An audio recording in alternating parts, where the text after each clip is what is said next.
posted in a while, but that's okay. We're gonna just push right along and not worry about that because it doesn't really matter. I hope that you are very sleepy, whatever time of day it is, wherever you are, because we are going to get into the ASMR book club.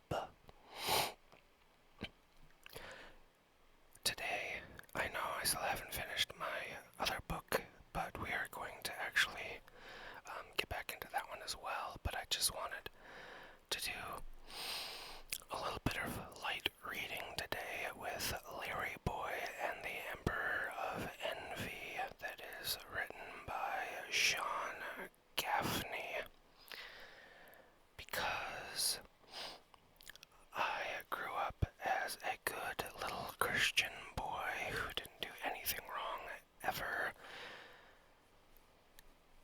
and that means I did not grow up with any sort of mainstream television until about the age of maybe 8 or 9, maybe a little bit earlier, maybe a little bit later, I don't remember exactly, but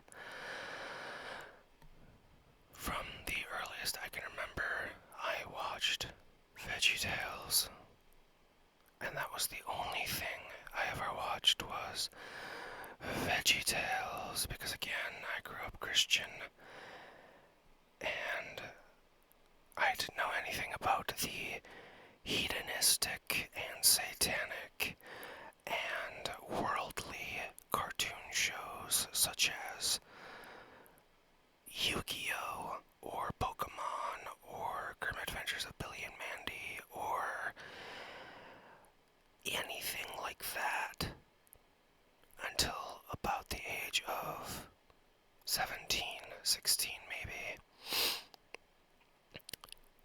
And I barely got to watch things like Star Wars and the Ninja Turtles. Even that my mom didn't like me watching very young. But anyway, enough about my childhood traumas. VeggieTales. It's good, wholesome, fun. It's talking vegetables. What else do you want?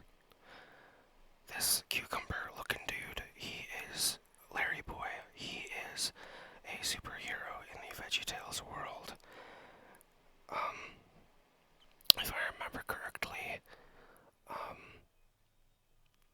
he is supposed to be like Batman, but he has elements of Batman and Spider-Man, and even Superman, so that's pretty dang cool.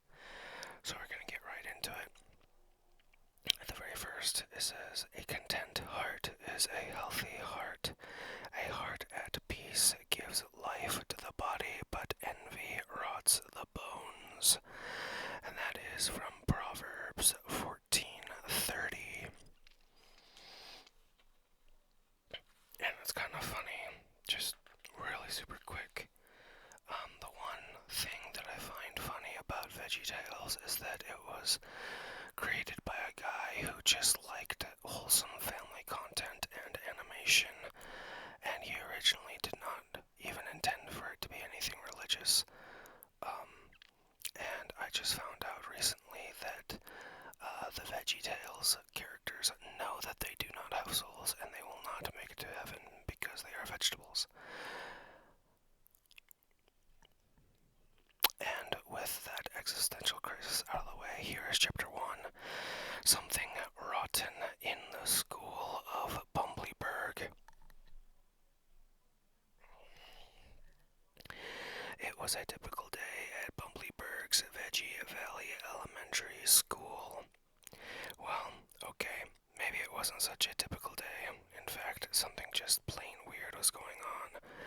The teacher, Mr. Asparagus, was acting a bit oddly.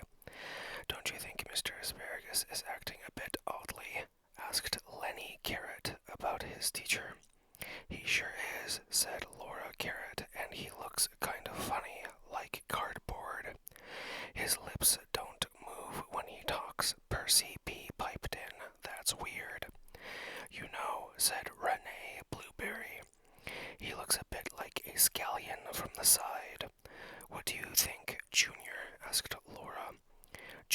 Asparagus didn't know what to think. After all, the teacher was his father, but his dad was acting oddly, and he sure did look funny, almost as if he was wearing a cardboard mask drawn with crayon. "Time for a math lesson," squeaked the teacher. "See," said Percy. His lips didn't move. "That doesn't sound like my dad," said Junior. The teacher put a black bag on top of his desk. "Now, children," the teacher said, "I want you all to put your milk money into this bag. Then we will play a game." "What game?" asked Junior. "Hide and seek," replied the teacher. "You'll close your eyes and count to 1,000,000 while I run and hide. Won't that be fun?" Junior thought hard. His dad sounded funny, looked as if he was wearing a cardboard mask, talked without moving his lips, and now asked the kids to hand over their milk money for a game of hide and seek. "Hey," shouted Junior. "You aren't my dad. You're the milk money bandit." "But I look like your dad, don't you think?" asked the teacher. "I think you're wearing a mask," said Junior. "Am not," said the teacher. "R2, am not." That moment, a rather large suction cup flew through the open window, and plopped onto Mr. Asparagus's face with a loud thwoop. The plunger was pulled back through the window, ripping off the mask. It was the milk money bandit after all. "Irk!" shrieked the bandit. "I knew it!" exclaimed Junior. "But where did that plunger come from?" All the students turned and looked out the window. It was Larryboy. One of his suction cup ears sported the milk money bandit's mask, and he was trying to shake it loose. "I am that hero," Larryboy proclaimed. Then Larryboy leaped through the open window, tripped on the windowsill, and fell into the classroom, landing on his face. "I meant to do that," the hero said, popping upright. "Now, bandit, where's the real Mr. Asparagus? Talk now, unless you want the other ear." Larryboy leaned threateningly toward the bandit. "No, not the ears. I'll talk," howled the villain.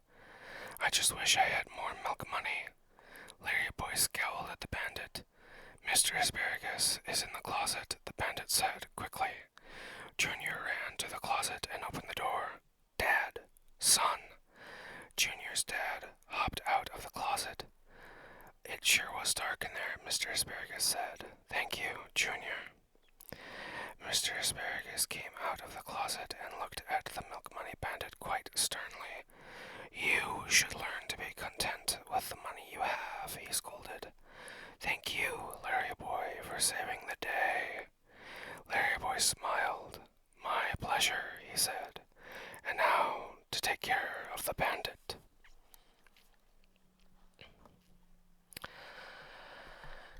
I know this video is going to be super short, and I know that that was just one single chapter of a very short children's book, but that's going to be it for today, because whispering makes my throat hurt, and I enjoy making ASMR, but that is one drawback, unfortunately.